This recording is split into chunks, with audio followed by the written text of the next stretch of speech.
when I was reading Mr. Richler's wonderful book of stories and recollections, The Street, his account of his youth in Montreal, or Montreal, as I think I'm obliged to say, half and half, and as loud as Montreal, I was astonished to find out that his existence as a Canadian, but maybe also as a person and a writer, is the result of a curious twist of fate. In this book, he describes how his grandfather, on his way from Europe as a Jewish immigrant to the New World, actually had Chicago on his mind as his final destination. And not only on his mind, but also in his pocket, in the form of a railway ticket to that fabled and windy city. But chance had it that he met a follower of the same Hasidic rabbi on board of the ship. The man had a train ticket to Montreal, but relatives in Chicago. Mr. Richler's grandfather knew somebody's cousin in Canada, so he told his fellow passenger. Now, what would be more logical than to swap railway tickets? And so they did. So, of course, chance encounters like these are the stuff that many lives are made of, but in the case of Mr. Richler, I think it would be necessary to extend a posthumous thank you to the grandfather, for not only did his decision to take Montreal as his final destination in the end bring us a wonderful person and a hugely talented and versatile writer, but also that too little known phenomenon, a great Canadian writer. The most Canadian of Canadian writers, as he is sometimes called, Mordecai Richler situates most of his fiction very solidly on Canadian soil, and a good part of it in the Jewish neighborhood in Montreal, where he was born. But also he became one of the most outspoken and most humorous, I should add, commentators on almost everything that Canada is known for, although some people will argue that that is not much, apart from hockey, which these odd people perform on ice, and the ongoing struggle between the French-speaking and the English-speaking part of the country. Mr. Richler was born in Montreal in January 1931. After his studies, he went to live in Europe in the early 50s, mostly in England, where he started writing for various magazines. He went back to his hometown in 1972, but continues to this day to prefer winters in London to those in Montreal, which must say something about winters in Canada. As a writer, he made his debut in 1954 with The Acrobats, quickly followed by many other novels, of which I mentioned the darkly funny Apprenticeship of Dudley Kravitz, St. Urbain's Horseman, Joshua Then and Now, and Solomon Gursky Was Here. Apart from that, he devoted his talents to numerous other genres, including children's books, short stories, screenplays, and essays. And in that last genre, this year in Jerusalem, part memoir, part history, and part political commentary about Israel, and 2 books about Canada stand out. Those 2 are entitled O Canada, O Quebec, and it's ominously subtitled Requiem for a Divided Country. We will talk about that later.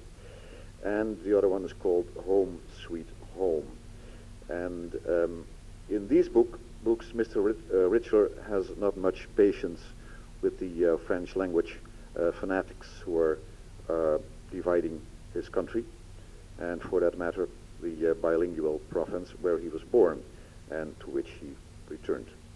He wrote in Home Sweet Home 15 years ago, and I will quote the paragraph in full because it so eloquently evokes his love for the country and the province where he was born and grew up and came back to. For all my complaints about the PQ, which is the Parti Québécois, a nationalist aberration now in sharp decline, I remember this was in '84, I could not live anywhere else in Canada but Montreal. So far as one can generalize, the most gracious, cultivated, and innovative people in this country are French Canadians. Certainly, they have given us the most exciting politicians of our time, Trudeau, Levesque. Without them, Canada would be an exceedingly boring and greatly diminished place. If I consider the PQ an abomination, it's only because, should their policies prevail, everybody in Canada would be diminished. This is still a good neighborhood, worth preserving, so long as it remains intact. His latest novel, and if I did my counting right, the fourth, which was published in Dutch translation, is called Barney's Version. The Dutch title is De Bekentenissen van Barney, and it is in a way Barney Panovsky's version of how he led his life, a version which is necessary, because I'm telling you, will eclipse the story. Will tell the story in shorthand, because I'm not sure that everybody is familiar with the novel.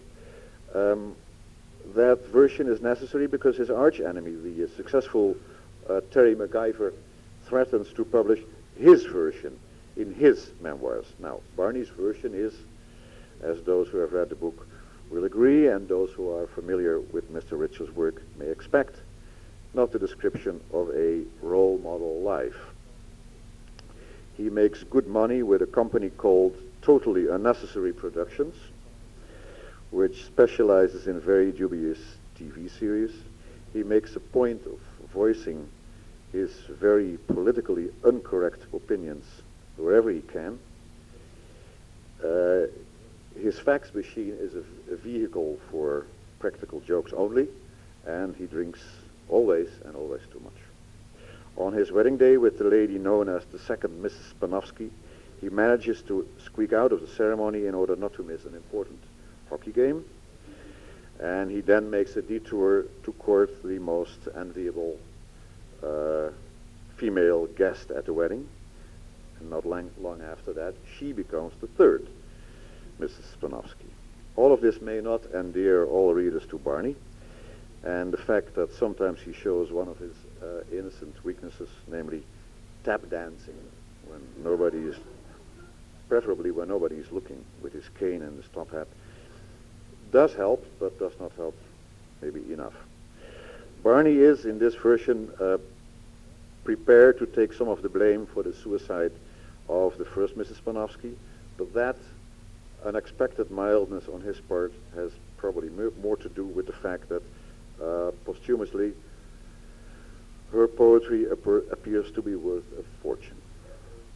And then there is the death of another dear one, his friend Barney Moskowitz, alias Boogie. But Barney stands by his version. No, he did not kill this sponging junkie, although all odds are against him because, yes, it's true, he threatened Boogie with a pistol shortly before he died.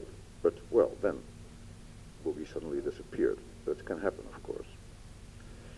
The fact that Barney, shortly before the incident, discovered Boogie in bed with the second Mrs. Panovsky does not add to the suspicion, because that only opened the way to a divorce and thereby the possibility to make the third Mrs. Panovsky his wife. Some readers will feel a pang of pity for Barney when, at the end of the book, his Alzheimer's disease, the symptoms of which already announced themselves early on in the book, very funnily so, gets worse, and his son has to finish the story. So we will never know the relationship between Barney's version and the truth. But who cares? The reason I dwell at length on this novel is not only because it's his latest, but also because it's quintessentially Mordecai Richler, a wonderfully funny novel, good and, thank God, not always clean fun to read. We are proud to have him here, and it's an honor as well as a pleasure to present him to you now. Mr. Mordecai Richler.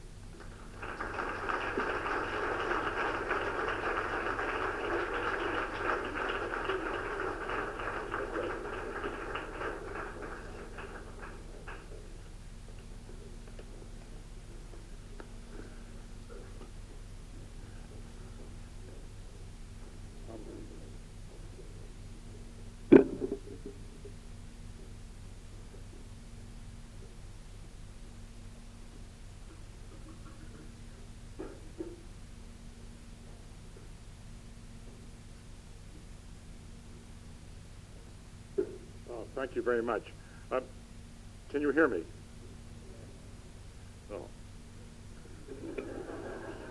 Oh.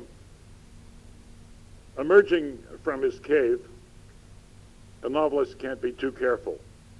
It's a risky business. Only maybe 8 or 9 years back, I was asked to speak at the Detroit News Book and Author Lunch. Upon arrival in a seemingly abandoned city at 7:30 on a Sunday evening, I checked into the Hotel Pontchartrain. The desk man, noting my Canadian address, cautioned me, "You're in Detroit now, you're not to go out for a walk." At 6:45 the next morning, I turned up as scheduled at TV2 News, and there I encountered another scheduled speaker at the lunch, Mr. Irving Stone. At the lunch, Stone began by telling the audience of 1,200 ladies that they were wonderful, absolutely wonderful. Obviously not a walker, he added how pleased he was to be in Detroit.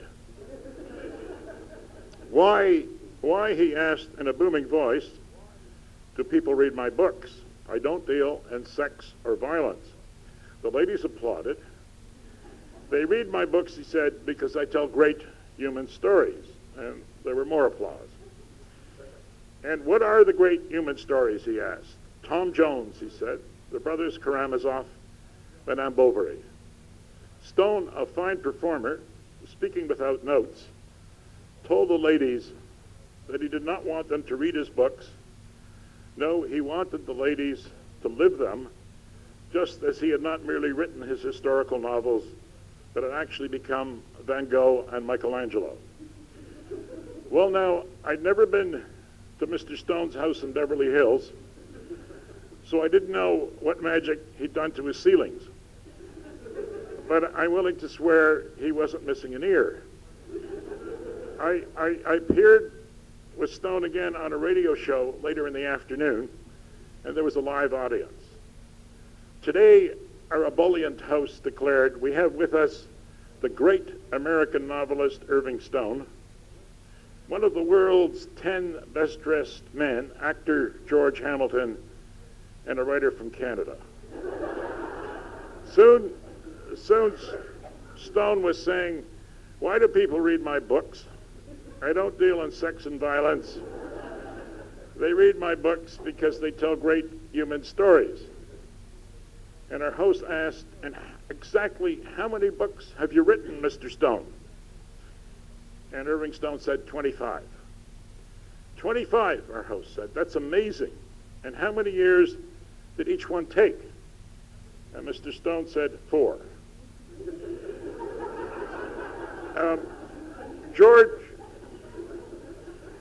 George Hamilton was wearing a gold bracelet and a gold ring. The first 4 buttons of his shirt were undone. As Irving Stone lived his books, so George Hamilton said he lived the characters he played. Then turning to me, he added how much he had disliked the film of my novel, The Apprenticeship of Diddy Kravitz. Finally, it was my turn to shine. Our host, glancing at the studio clock, said, sorry, we never got a chance to mention your book. Vaudeville isn't dead, but the traditional song and dance men, jugglers, animal acts, and stand-up comics have been displaced on the circuit by jet-lagged authors, a far less entertaining bunch, who will read from their works in bookshops on the American circuit wherever at least 8 potential customers can be found. Publication wasn't always such an ordeal. When I was a young writer, rooted in London, I would deliver my manuscript to my publisher, who would immediately remind me of the unearned advance on my previous effort. When my novel came out 9 months later, I would sit at home waiting for cherished friends to phone and read aloud my worst review just in case I'd missed it. Those were the days when novelists could be condescending about traveling salesmen, men who lugged their sample cases from town to town, but we have long since joined the club. Last time out in New York, I was driven in a limousine from bookshop to bookshop, popping in to sign copies of my novel, preceded and followed by other writers and other limousines signing theirs. Bookshops can return unsold copies of the book to the publishers, but they can't refund those that are autographed. So the publisher's flack who accompanies authors on these excursions usually says something like, "I'll chat up the sales staff, and while they aren't looking, you sign as many goddamn copies as possible." Unanswerable questions still surface at parties. What kind of novels do you write? To which I usually reply, legendary, seminal, filthy. Another frequent question runs, should I know your name?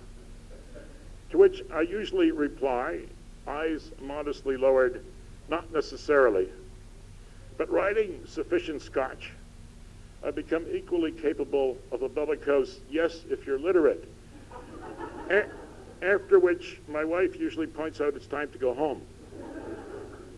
Strangers who accept without question a man who has put together a life dealing in pork belly futures or manufacturing zippers demand to know why you did it, as if writing like housebreaking or pushing drugs is somehow socially questionable.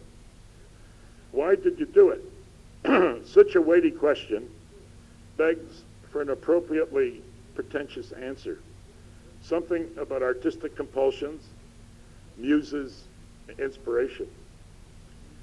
But the truth is, everybody I knew in my Montreal high school who wasn't going to become another Ted Williams or Maurice the Rocket Richard, a hockey player, was willing to settle for being a writer.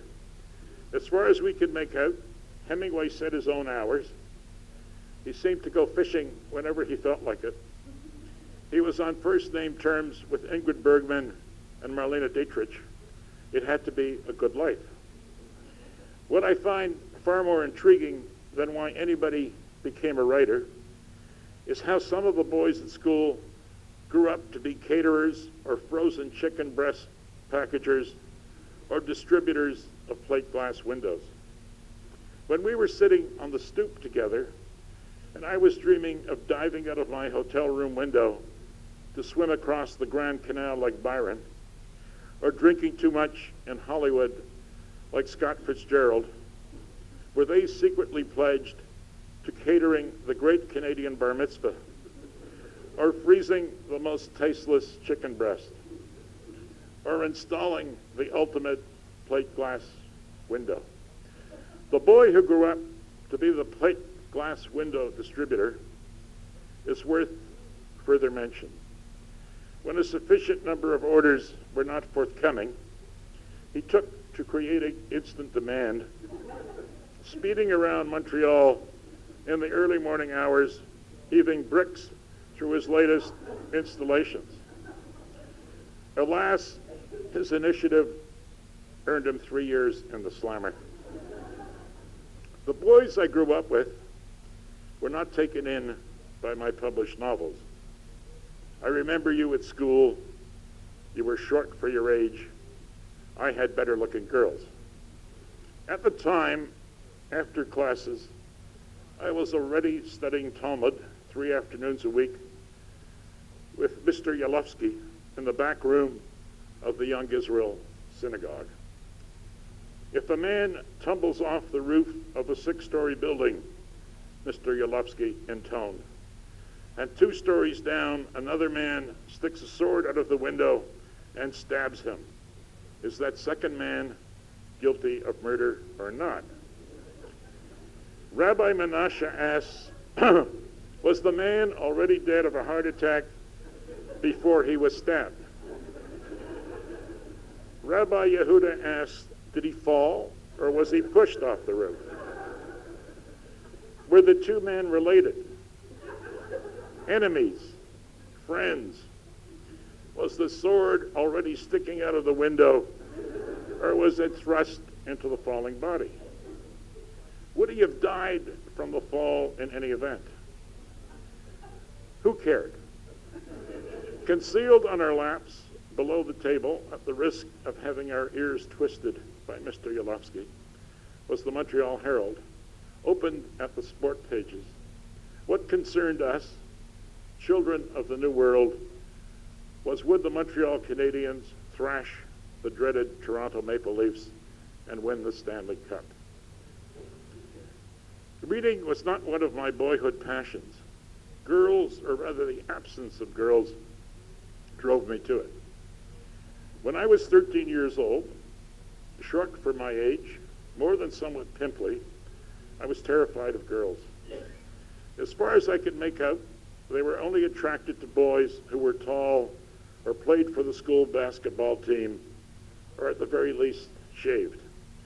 Unable to qualify on all three counts, I set out to call attention to myself by acquiring a pipe and made it my business to be seen everywhere, even at school basketball games, pretending to be absorbed in books of daunting significance.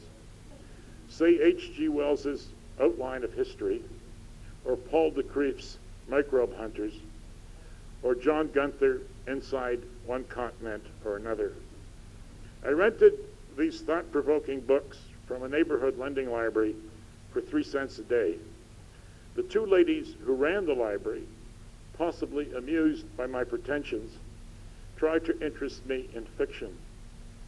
I want fact, I protested. I can't be bothered with mere stories. I knew what novels were. I had read Scaramouche by Raphael Sabatini at school, as well as Treasure Island and some Ellery Queens and several thumpers by G.A. Henty. Before that, there had been Action Comics, Superman, and Batman. Novels, I knew, were mere romantic make-believe, not as bad as poetry, to be fair, but bad enough. Our high school classmaster, a dedicated and literate Scot, had been foolish enough to try to interest us in poetry. A World War I veteran, he told us that during the nightly bombardments on the Somme, he had fixed a candle to his steel helmet so that he could read poetry in the trenches. A scruffy lot, we were not moved. Instead, we exchanged knowing winks behind that admirable man's back. Small wonder we agreed that he drove an ancient Austin and had ended up no better than a high school teacher. My aunts consumed historical novels like pastries. My father read Black Mask and True Detective magazines. My mother would read anything on a Jewish subject, preferably by I.J. Singer or Shulamach. I fell ill with the childhood disease, I no longer remember which, but obviously meant as a rebuke for those girls in tight sweaters who continued to ignore me.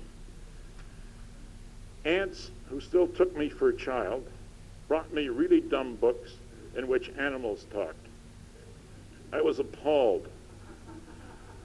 But the ladies from the lending library also dropped off books for me at our house.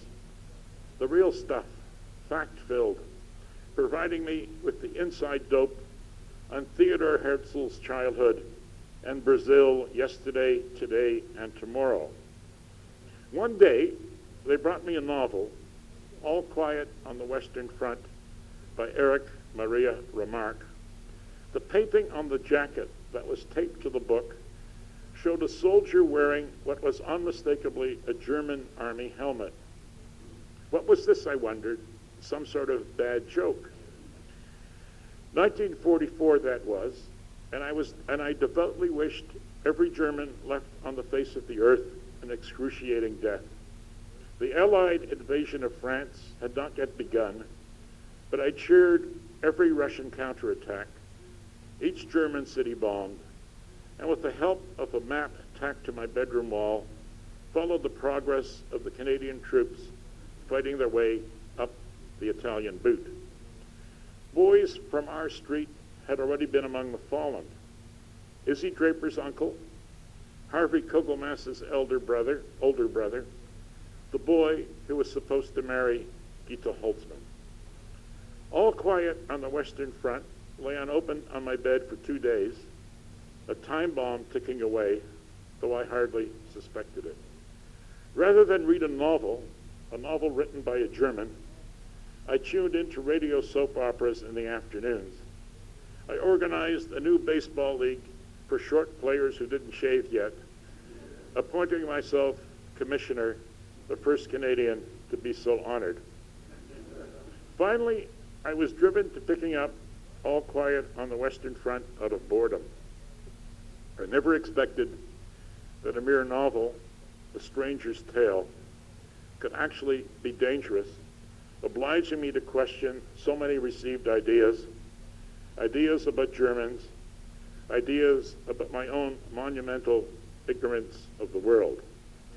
At the age of 13 in 1944, happily untainted by English 101, I couldn't tell you whether a Marx novel was A, a slice of life, B, symbolic, or C, psychological. I couldn't even say whether it was well or badly written. In fact, as I recall, it didn't seem to be written at all. Instead, it simply flowed.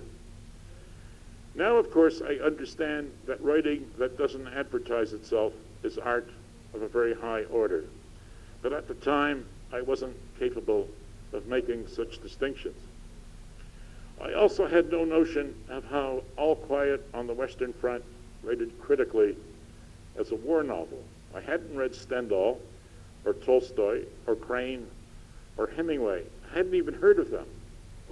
But what I did know is that hating Germans with a passion, I had read only 20 or maybe 30 pages before the author had seduced me into identifying with my enemy, 19-year-old Paul Ballmer, thrust into the trenches of the Great War with his schoolmates Muller, Kemmerich, and the reluctant Joseph Ben, one of the first to fall.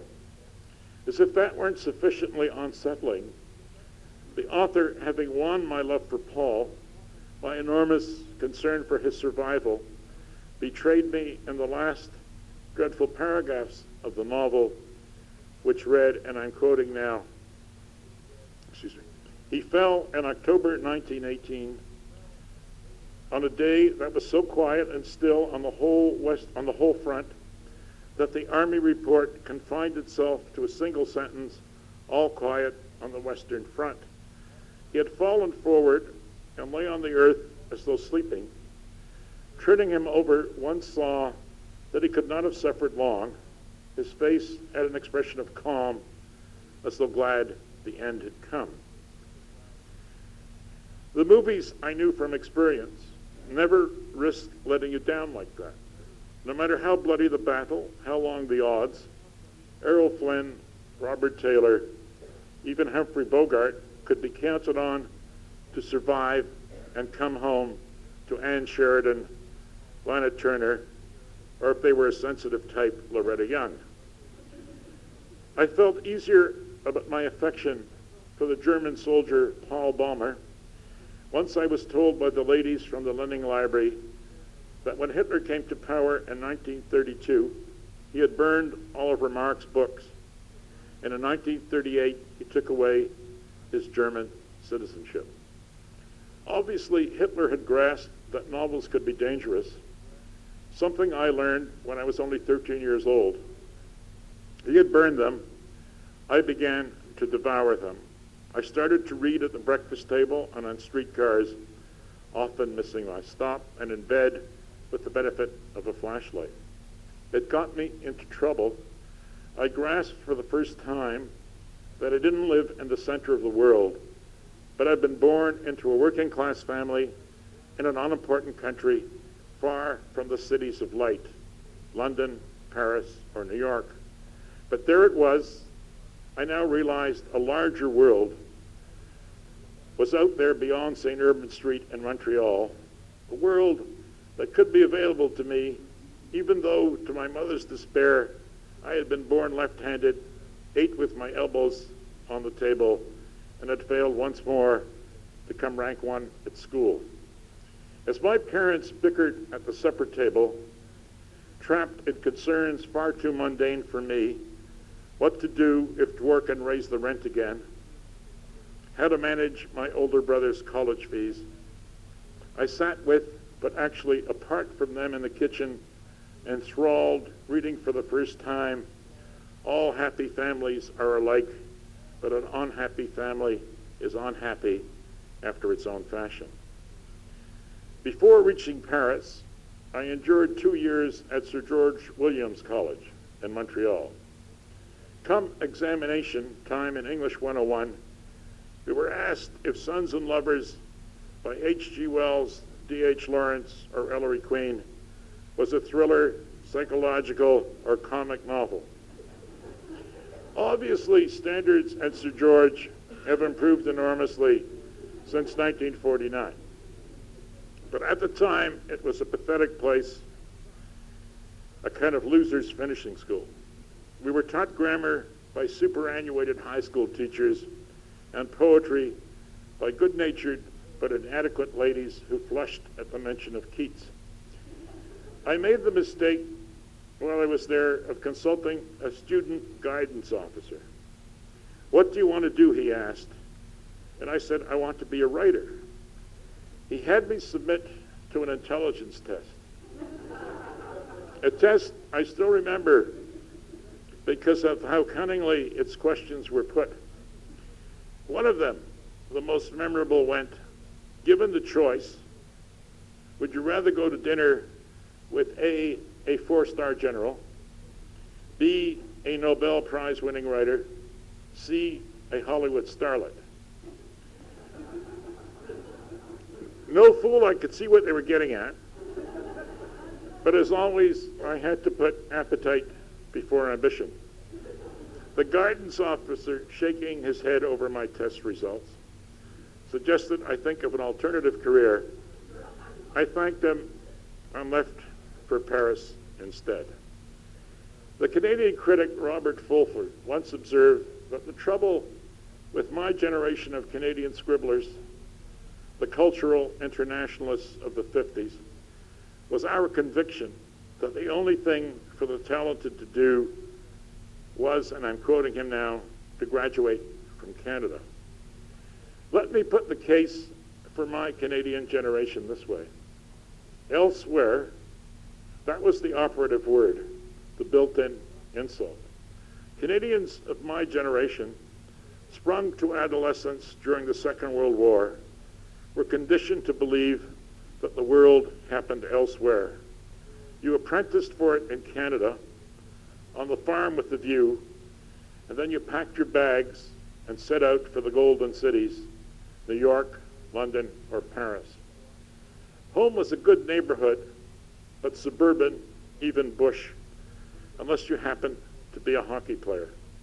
Of all our boyhood heroes, from Joe DiMaggio to Humphrey Bogart, only hockey players were Canadian and undoubtedly the best, at least until they met up with the nefarious Russians. While we did have other indigenous heroes, they were badly flawed by being pint-sized versions of an altogether larger British or American presence. They were world famous in Canada. Put plainly, any candidate for excellence was bound to be suspect unless he proved himself under alien skies. The American kid who wanted to grow up to be president was enjoying a dream of glory. But the Canadian kid who wanted to be prime minister wasn't thinking big. He was setting a limit to his ambitions rather early. History for us was a spectator sport. Revolution, earthquakes, civil war, racial strife, famine, all were other people's miseries. We had never withstood a Spanish armada or overthrown a tyrant. We even lacked an Alamo. after nearly 100 years of confederation, we remained a fragmentary country, yet to be bound by nationhood, a mythology of our very own. In any event, in 1950, at the age of 19, I dropped out of college and sailed for Europe, determined to become a writer. After 2 weeks in London, I moved on to Paris, devoured Malraux, Hemingway, Céline, Sartre, and Camus. Determined to be a real literary man, I was scornful of my own natural material, St. Urban Street, considering it far too commonplace for fiction. I mean, I knew people like that. I wanted to write like Malraux or Hemingway, and alas, that's exactly what I tried with my first novel, The Acrobats, which I published 3 years later and have cunningly kept out of print ever since. By this time, I had returned to Montreal. My adorable father, who hadn't seen me for 2 years, said, "I understand you wrote a novel in Europe." "Yes," I said. "Is it about Jews or ordinary people?" he asked. "Both," I said. My British publisher, Andre Deutsch, paid me in advance against royalties of £100, and Putnam's in New York forked out $750 for the American rights. But there was a kicker in the American deal. At the time, Putnam's was trying a new experiment in publishing.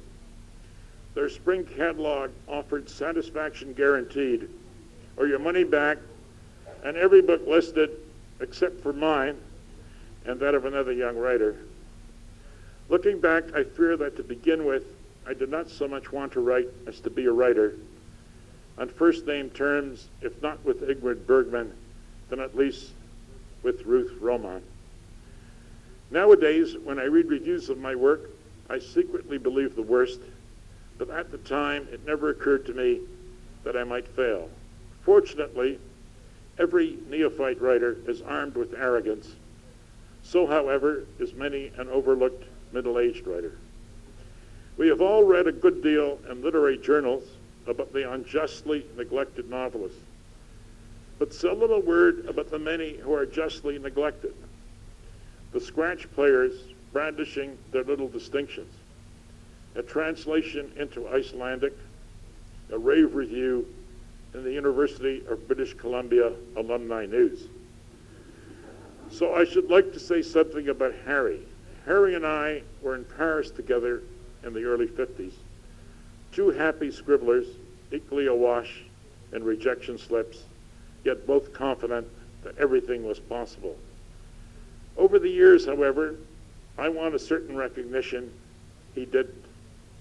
As impoverished in his 50s as we once were in Paris, he subsists on literary scraps, a Canada Council reading in the Northwest Territories, a term as a literary resource person at an obscure Nova Scotia college, putting together an anthology of Canadian writing for Radio Finland.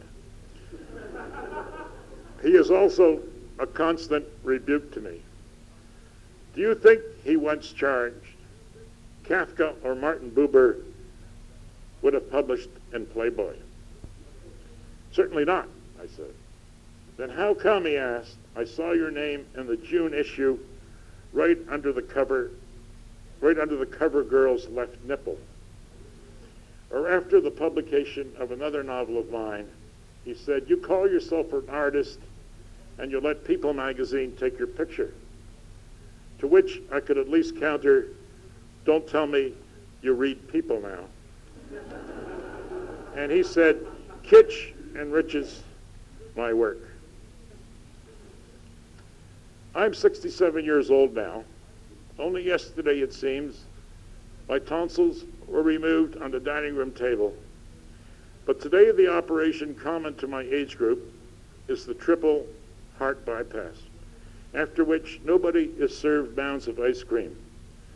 The sports and film stars of my adolescence are now either gone, like Pete Reiser and Rita Hayworth, or are wheeled out for television commercials promoting Preparation H, false teeth cleansers like Polident, or leak-proof diapers for the old and incontinent.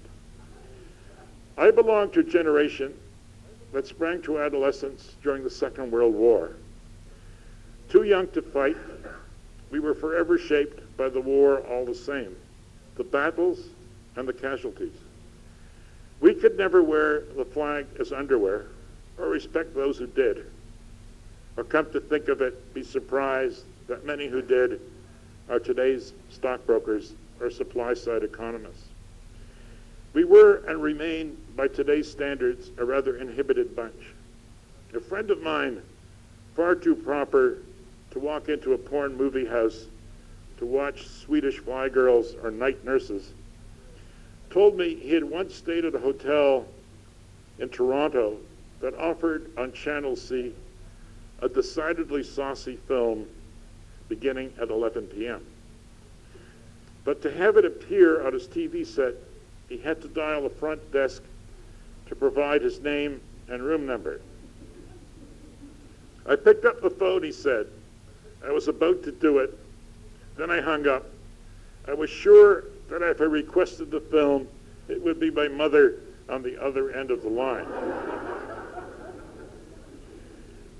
Graham Greene once said, we can all be young writers until we were 40, and then writers who had never fulfilled their early promise. Possibly, but after all these years, writing has become a habit. I no longer question why I do it any more than a welder wonders why he turns up at the shop every morning. Which is to say, of course, we all endure our bad days, but we do get on with it. After all these years, I'm still stuck with my original notion, which is to be an honest witness to my time, my place, and to write at least one novel that will last, that will make me remembered after death. So I'm compelled to keep on trying. Meanwhile, there are satisfactions. Fame, for instance. One year, I had a letter from a university all the way out in Australia inviting me to be writer in residence. But there was a problem. The invitation was addressed to Ms. Mordecai Richler. I wrote back saying I would love to come, but I wouldn't know what to wear, and I never heard from them again. In conclusion, I've been asked to say something about my novel, Barney's Version. Well, I'm afraid I resist following a novel of mine around with a suitcase full of explanations. So I will confine myself to the facts. The Dutch translation runs to 353 pages. There are no pictures. The novel is written in the first person by a man called Barney Panovsky, who is 67 years old when he sits down to write in his apartment in Montreal in 1995. And it is up to the reader to decide when Barney Panovsky is being truthful and when he is being self-serving. Thank you very much for listening. Thank you.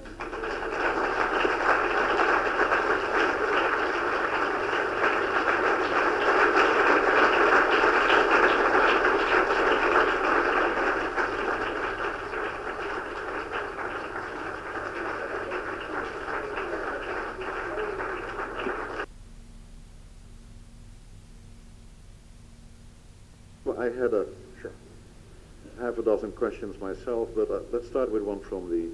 Yes. What is your favorite single malt whiskey and why?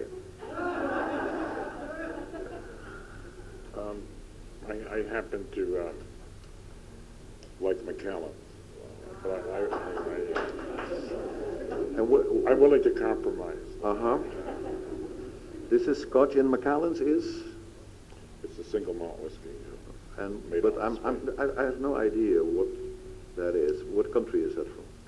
The Highlands. The Highlands, okay. Well, I had half a dozen questions myself, but let's start with one from the... Yes. What is your favorite single malt whiskey and why? I happen to like Macallan, but I'm willing to compromise. Uh-huh. This is Scotch in Macallan's is? It's a single malt whiskey. But I have no idea what that is. What country is that from? The Highlands. The Highlands, okay. Well, the rest of the bunch will follow. There are more serious. That's very serious. Equally, it's very serious. I dwelt in my introduction extensively on Barney's version because it's your latest book, but also. How about this? Yes? I will lean on. I will lean on Mr. Richler's shoulder. We have to share one mic. We cannot. I mean, it's not our choice, but we'll make do. Barney is, to quote Vladimir Nabokov about Humbert Humbert, he is not a gentleman. And neither is Duddy Kravitz, and neither are a lot of your other characters. What is it that attracts you, intrigues you in the roguish, let's say, qualities of many of your heroes? Well, there's a division of labor. Daniel Steele writes about gentlemen, and I write about con men. But I'm much more attracted to con men of all kinds, and they're much more fun to write about. Mm-hmm. And they provide funnier books than Daniel Steele's, right? You're right. Yes, I hope so. But I mean, does it correspond to something in your own character? Oh, certainly not. No?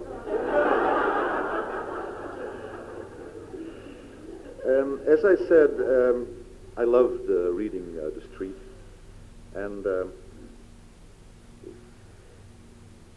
in a sense, it's sort of an version of many of the themes that will recur in your later work in that short story collection. You have once written that you feel, and I quote, forever rooted in St. Urbain Street, which is the street. Right? Yes. Yes. Right. That's where you were born. And you said, that was my time, my place, and I have elected myself to get it right. Do you mean by that no other place would have provided a colorful background that you could graze on for inspiration? Well, that would be conjecture on my part. I mean, I only had one childhood, mm-hmm. and that's where I was brought up, and that's what I write about to some extent. But I don't know whether I would have been a better or a lesser writer had I been brought up elsewhere. I just don't know. Mm-hmm. And I've only been granted one trip, mm-hmm. so I wouldn't know how to answer that. It is a colorful background, though. I mean, it provides inspiration for novel Well, after novel. it's more accessible as a writer. I mean, I think of a writer like, I don't know if anyone here is familiar with, but they should be, with Alice Munro, who's a very gifted writer and writes about small-town Ontario lives, which tend to be somewhat pinched. And as they are such inhibited people, it's much more difficult to render and to make it accessible, and she does. So I have an easier time with the people I write about. Mm-hmm. Yes. You were raised in a traditional Jewish surrounding, although you abandoned. You think I'm Jewish? I'm sorry for. Yeah, I mean, right. No, it's assuming that. You wrote wonderfully about that divided loyalty that Canadian Jews had in the 40s. On the one hand, they were part of the British Empire, and on the other hand, the British were the prime enemies of Israel. Well, there was tremendous regard and loyalty to England, but then there was that fracturing when Israel was trying to establish itself as a state. And there was no place for the Jews of Europe to go, and they were being stopped in the blockade and being sent to Cyprus and interned in Cyprus. And in one notorious case, just before the state was established, which had a lot to do with the establishment of the state. They were beaten and sent back to Germany, which was a graveyard for them and the most callous thing imaginable. So at the time, yes, there was a sense of feeling of betrayal. But the British were caught in a very awkward position because they promised things to both the Jews and the Arabs, and those promises were contradictory. Yes. So you mentioned also that some of your friends, kids from the neighborhood or in their teens, they were thinking of being among the first to emigrate to the U.S. Yes, well, I was a bit too young, but when I was 14 or 15, I joined the labor Zionist movement, and friends of mine who were about 2 or 3 years older made aliyah, as it were. They went to Israel, and some wave. Yes, it's to ascend. And some 40 years on, I went to see what had happened to them. And I went out to Israel with my wife. Now, these young men were social democrats. Yes.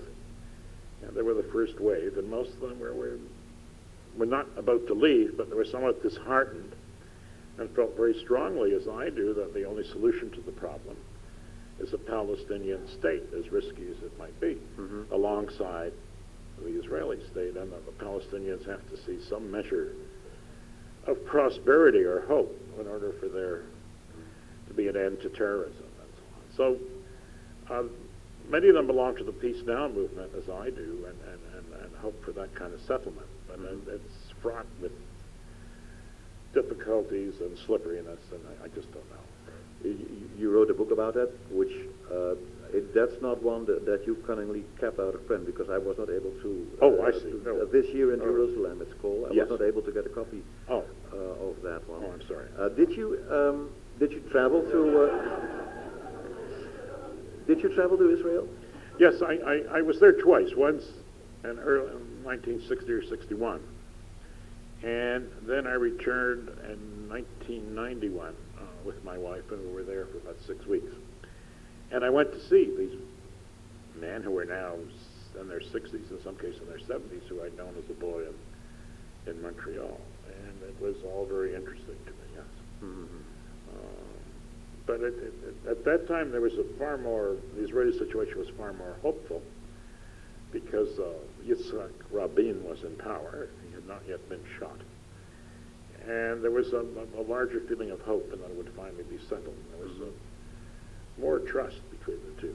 Not that there's ever been that much trust between the two. But then there were all these mindless acts of terrorism. And Netanyahu came in, and he's a very slippery and unreliable fellow. But then the problem and the what will become a Palestinian state is, it seems that Arafat is surrounded by a great deal of corruption, and he's kept all kinds of people who are in exile with him in power, and they are certainly corrupt. And the Palestinian police are, in some sense, even more vindictive than some of the Israeli occupiers were. So it's a very complicated. And the future is not that bright on that side No. either, because Arafat doesn't have that long to rule. Looking at his performance on television, you may think that his days are almost over, and then what will happen? Well, then we don't know. I mean, it could be someone very good coming in, or it could be very bad. I think the story is that he's got Parkinson's disease. But I don't know. I mean, I'm not. Let's switch to a part of the subject that you touched upon in your entertaining reading. You mentioned that the brightest of your generation wanted to graduate from Canada because of, I presume, a Canadian provincialism, etc., etc. Well, yes. Oh, sorry. No. Go. Well, okay. Then, why did you? Let's jump to that. Why did you decide to go back after 20 years? Well, let me answer in two Yeah, okay. parts. I mean, the Canada I left, in which my wife left, we didn't know each other then, but also, It was a country of about 12 or 15 million people. And it was very parochial, very provincial. And I wanted to be a writer, and I felt to publish in Toronto was more of a stigma than anything else because it was a very picayune scene. Went to live in England mostly, for the most part, for all those years, but I never thought I was an Englishman. And in 1972, I began to see that writers I knew and respected from what was then Rhodesia or South Africa or other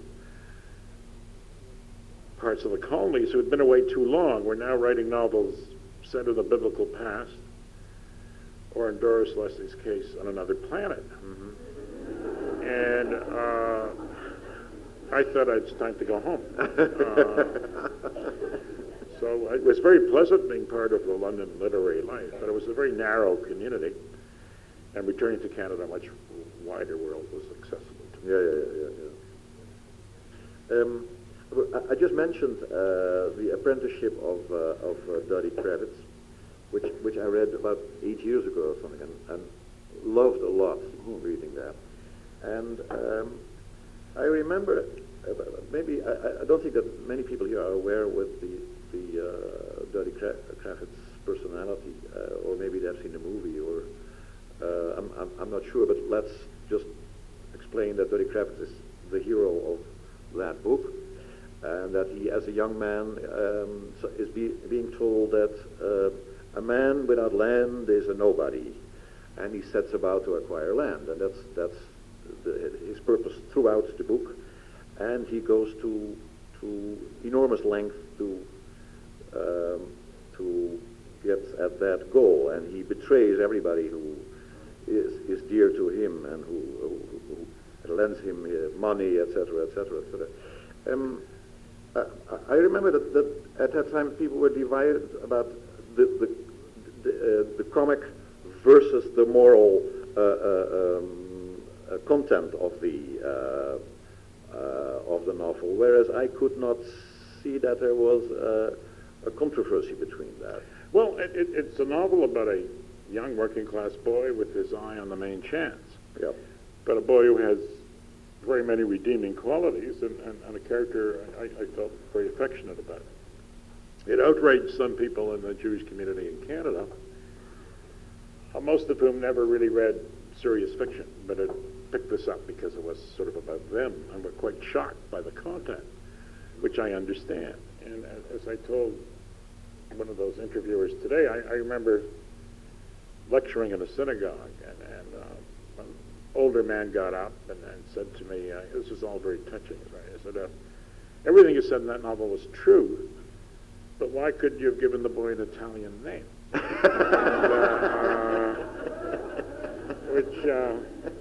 To which you replied? I thought it was very reasonable. But so it offended a number of people in the Jewish establishment, but others. As a matter of fact, it was hugely successful in Israel when it came out, because they thought it was a Zionist novel. Well, this reminds me of that I read somewhere that you have been accused of anti-Semitism in Canada several times. Among other things. Yeah. Among other things. What else?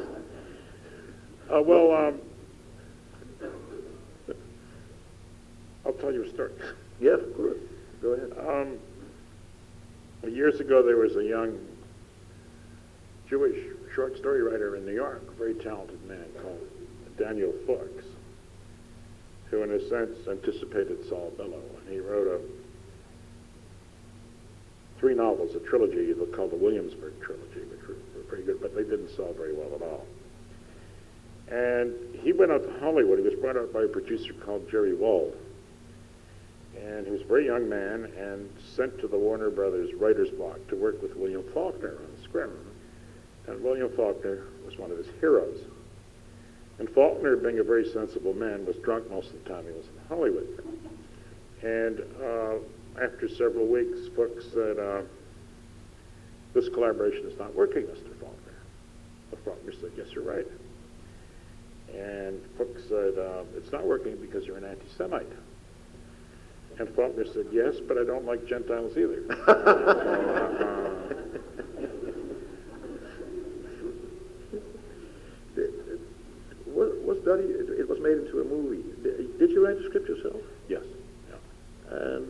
most of those people who objected to it were all lining up to be extras. Yeah, because it needed quite a lot of extras. Yes. Yeah. I also read that there were chances of it being turned into a musical. It was. With my heroes, Lieber and Stoller, who wrote Hound Dog. Yeah, I worked with Lieber and Stoller. Actually, we were in Edmonton for 6 weeks. Form of punishment.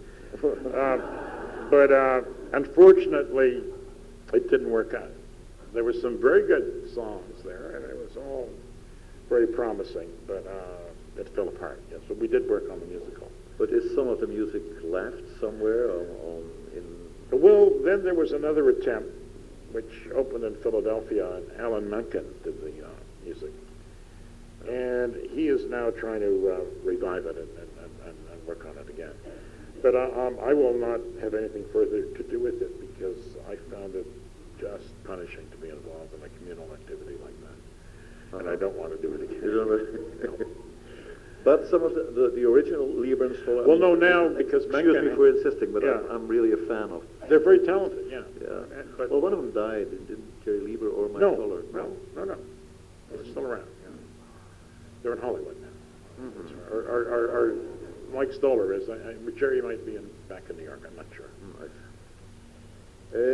I'd like to talk about Canada, but there are some much more straightforward questions from the audience about that. Yes. So let me go to them first.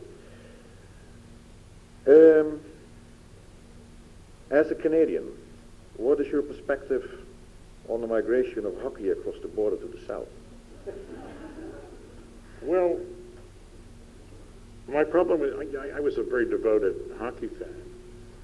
It's expanded mindlessly, and the game has deteriorated. It's become very boring.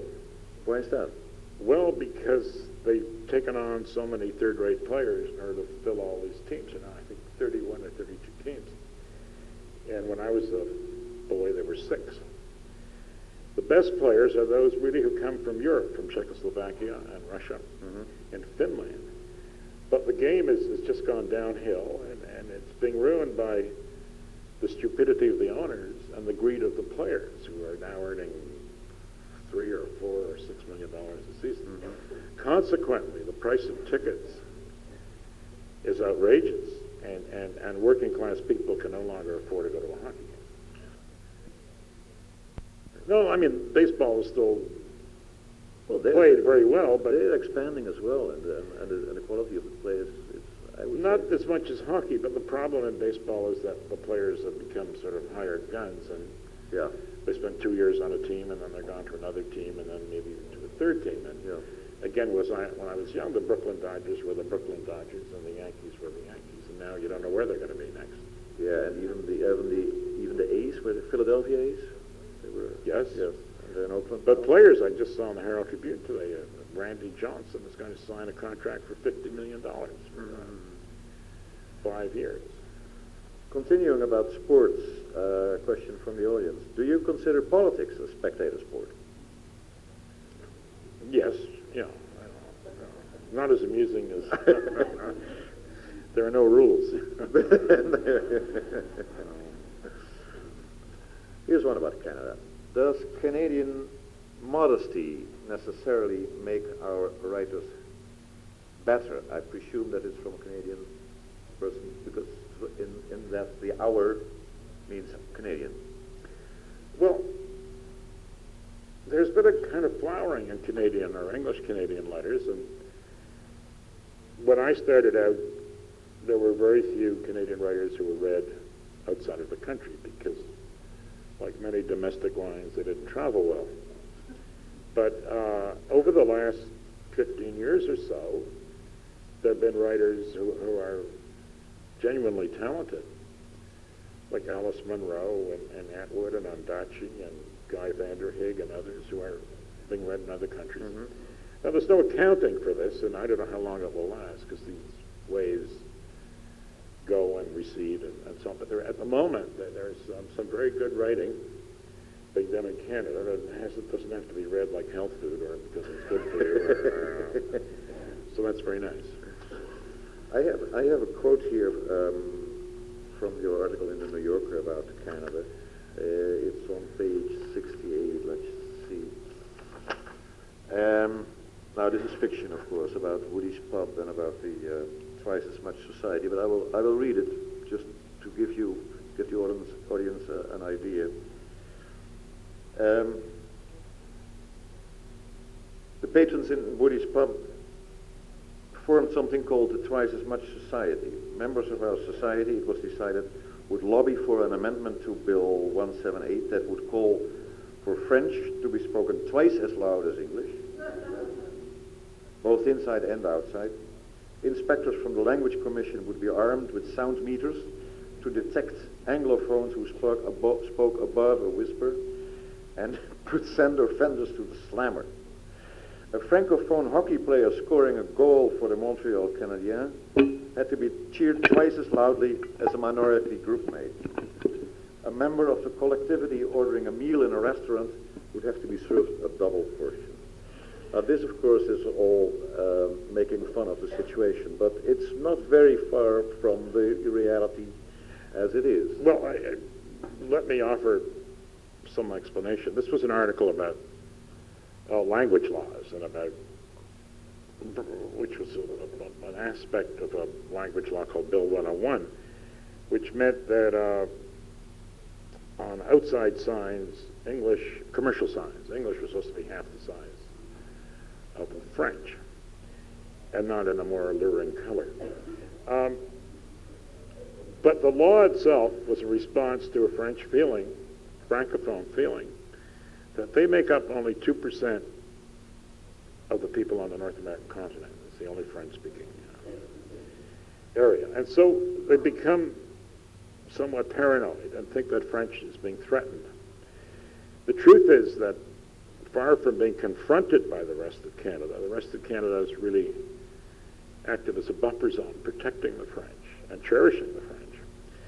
And that the two cultures, as well as confronting each other, have also enriched each other. Now, this aspect of the language law dealing with signs struck me as comical and a subject for ridicule. Mm-hmm. So there we are. Yes.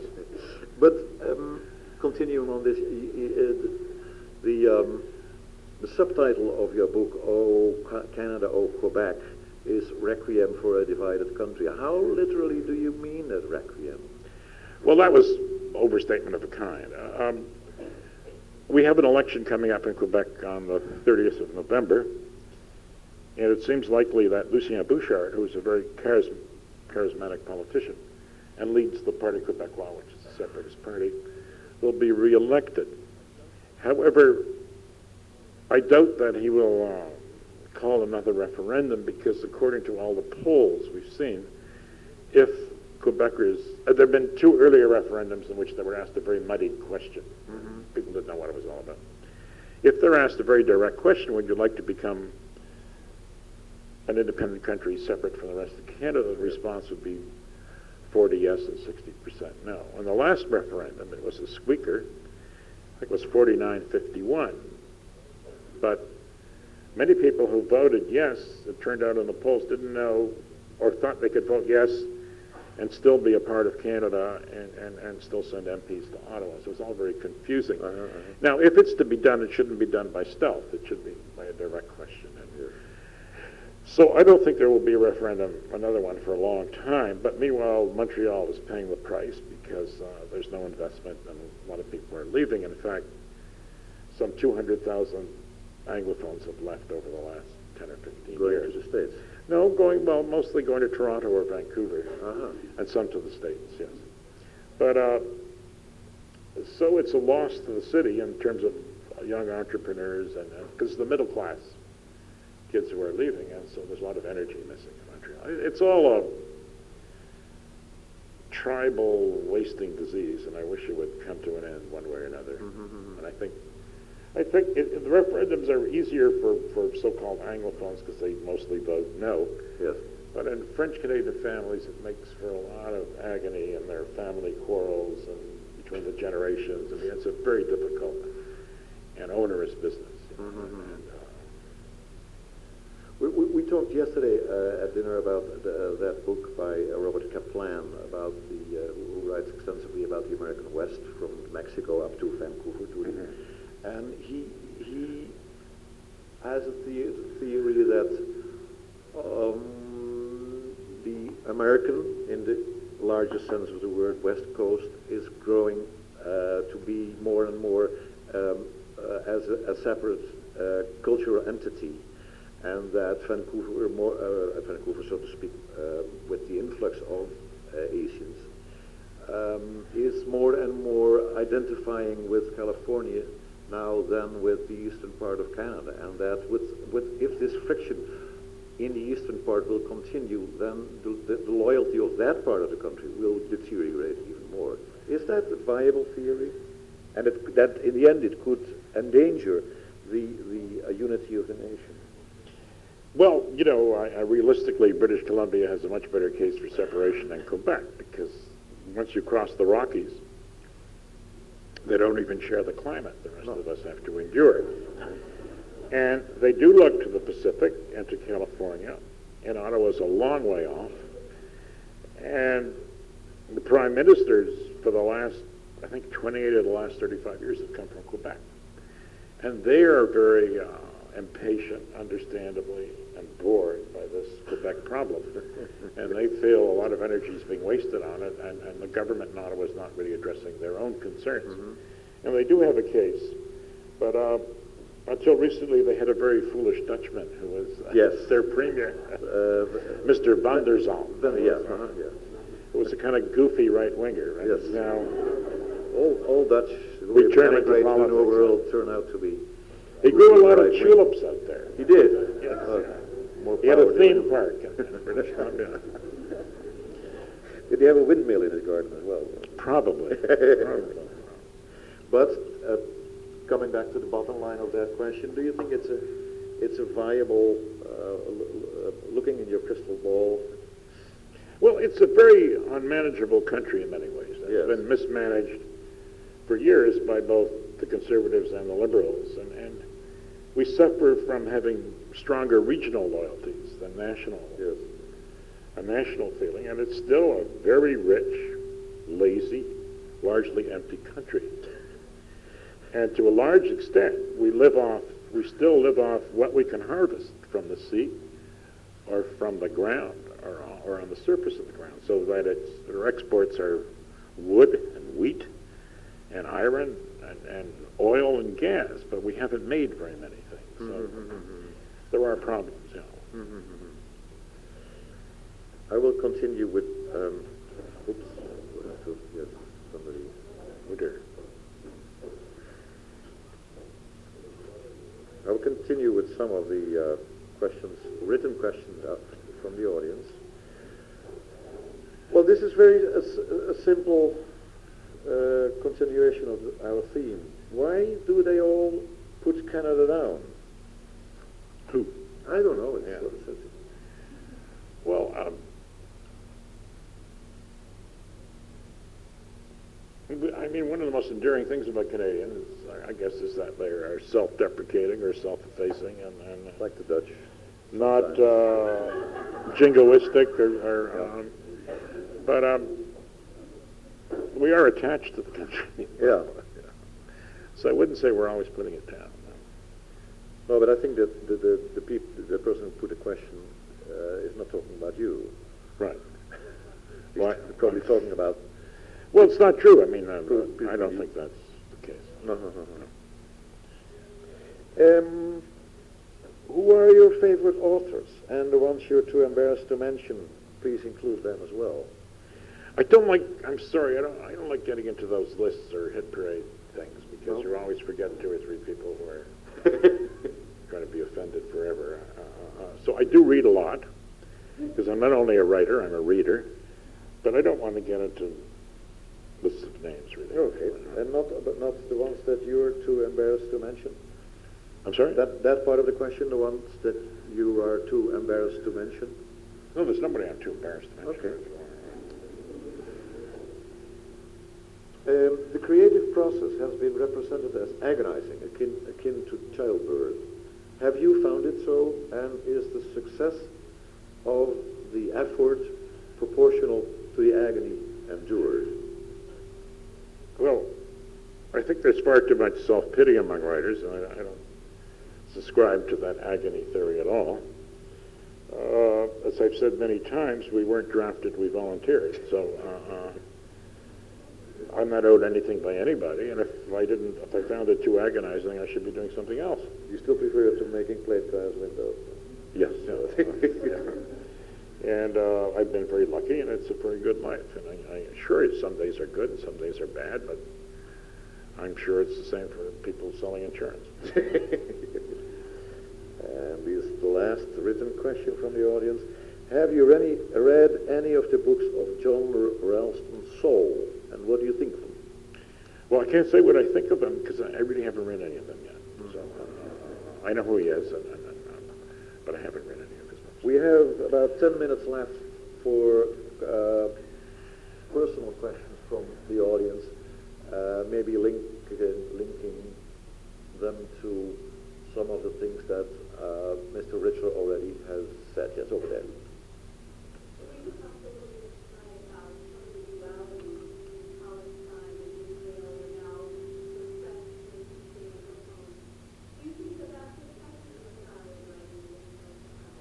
Well, I don't think you can make an analogy between the English and French in Canada and what the Israelis and the Palestinians have been going through. I mean, the Israelis and the Arabs have been stoning each other for 5,000 years.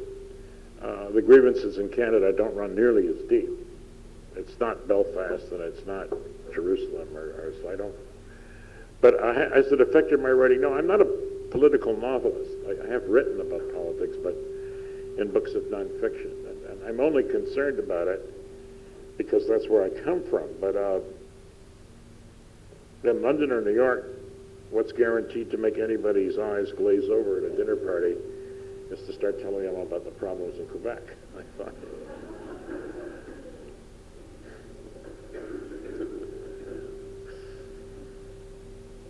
Yes, more questions from the audience. Back there.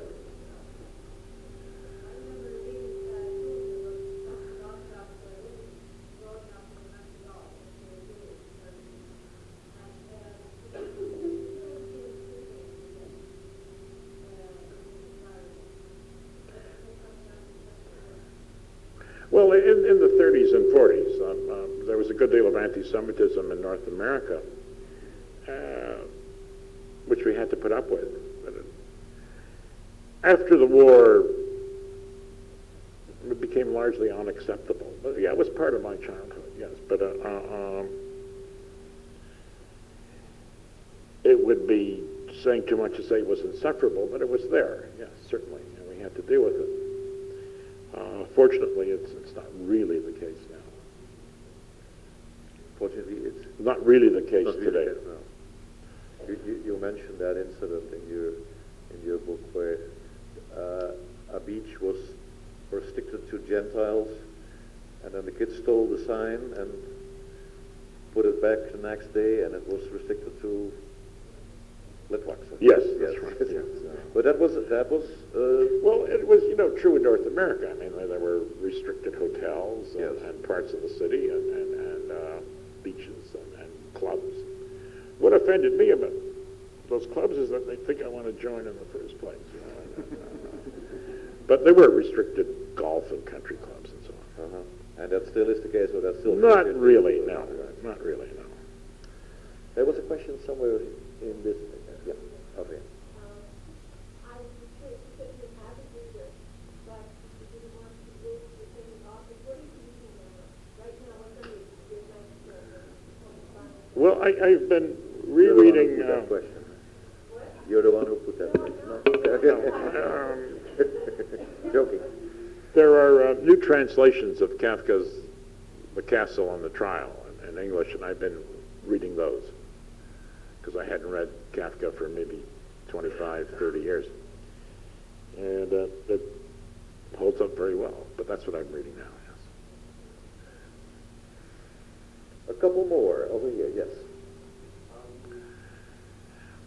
I don't want to jump on just one thing that you just said, but you did say that the Quebec situation you'd like to see resolved one way or the other. And you did say that.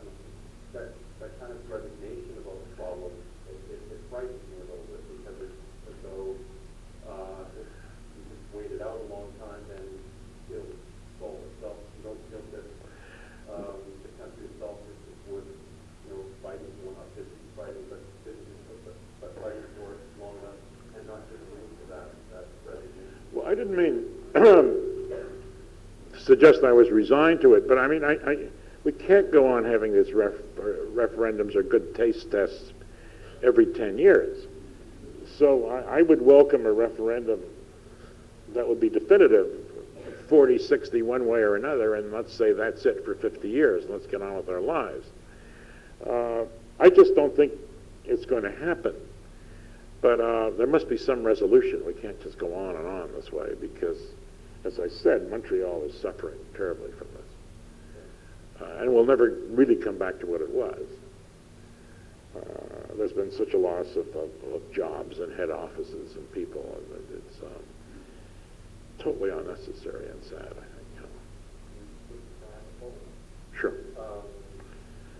Do you think that anything that you've been writing on O Canada that is happening last week, that the people who were on both sides of it, have you things that haven't read Barney's version yet? But are you continuing in that tradition? No, in Barney's version, the referendum, there's a bit of thunder in the background because it affects people living there at that time. But as I say, I don't write political novels, and it's not really about politics, but it's there because if you're writing about people in Montreal at this time, you've got to mention that problem. But it's not a novel about, yeah. Over there.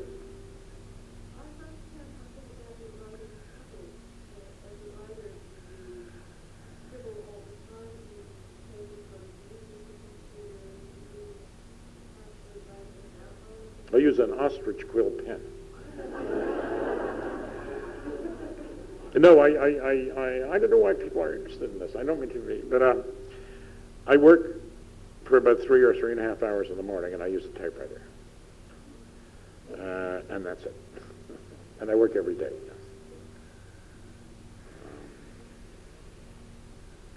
Time for one or two more? One more. One more, sorry. The last question over there, yeah.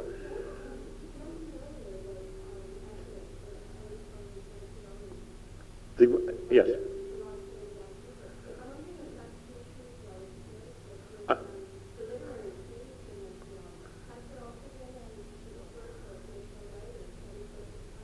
Well, the most notable or the strongest literary community in Montreal is really French-speaking and not English. There is not a very strong English-speaking literary community in Montreal, as far as I'm aware. So I if they've left, nobody's noticed. I don't know.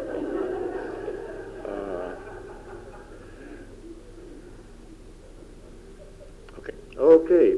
Thank you very much, Mr. Richler, for answering our questions so patiently. Thank you very much for a wonderful reading, wonderful lecture.